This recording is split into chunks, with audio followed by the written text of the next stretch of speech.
National Weather Service in Raleigh has issued a tornado warning for southeastern Nash County, southwestern Edgecombe County, eastern Wilson County, until 2:15 p.m.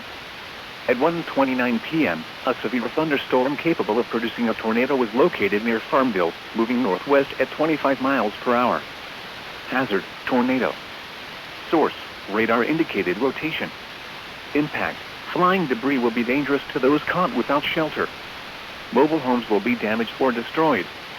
Damage to roofs, windows, and vehicles will occur. Tree damage is likely.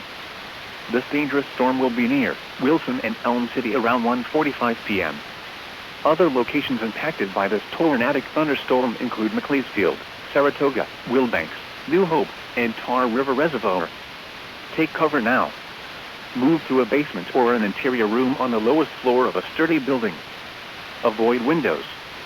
If you are outdoors, in a mobile home, or in a vehicle, move to the closest substantial shelter and protect yourself from flying debris.